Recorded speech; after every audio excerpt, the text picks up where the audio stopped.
Tinabak ng akabaybayan ti maysa kaditi may pagpanpanak kelabuya. Uray sa dinno nga anggulo, makapaiayo ti makita kang runaanen no madanunan ti sunset. Ngem malaksid ti picturesque a coastline, ti kabaybayan ti maysapay kaditi ng bukel ti tradisyon, kultura ken pagsapulan dagiti umili. Kada tawen, maramrambakan ken pagyamyamanan dagitoy a parabor babaen ti Tuno Fest. Saan laing daytoy a simple a panagtuno? Ituno fiesta a pasenti dinaklisan festival ket pangpanegnet as sibibiyag ti community spirit iti ili ti Curimaw. Naumong dagiti narway nga umili ken bisita iti iti kabaybayan ti Barangay Victoria ket ditoy na pagsangwan dagiti naisagana makan. Sigurado ang magregari ka tinabanglo ken makapabisin nga angot dagiti tinuno nga ikan ken daddu mapay a klase ti lames. Lahat ng mga bisita, lahat ng mga nandito, open for all. So free po siya, Okay, libre. sir.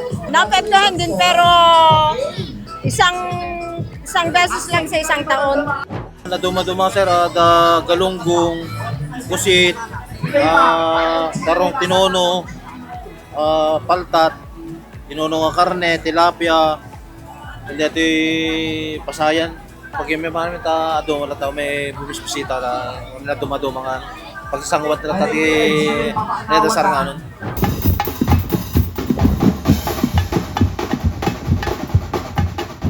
No, and nothing can stop Filipinos from partying. Kang runaan na no tradisyon ken kultura ti rason ti selebrasyon.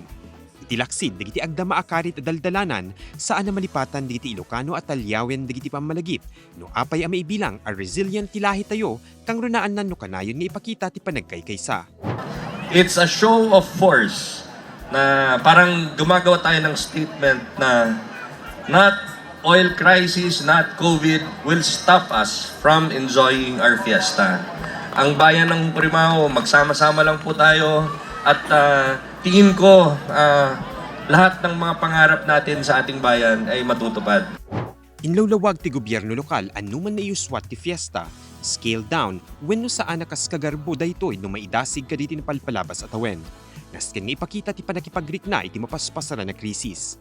Daytoy a selebrasyon ket saan laeng a maipanggep ti panagragragsak ngem wagas pay tapnon maitag-ay dagiti mangalap ken mapalagipan amin ti importansya ti panangsalaknib ti aglawlaw. Titulo, bueno panagtulo, ket simbolo, ti sakripisyo, ken kinaanep, dagiti kakabsat tayo ang mangalap, ken iti panagkaykaysa, ken panagtitimpuyo, iti bubukel a komunidad.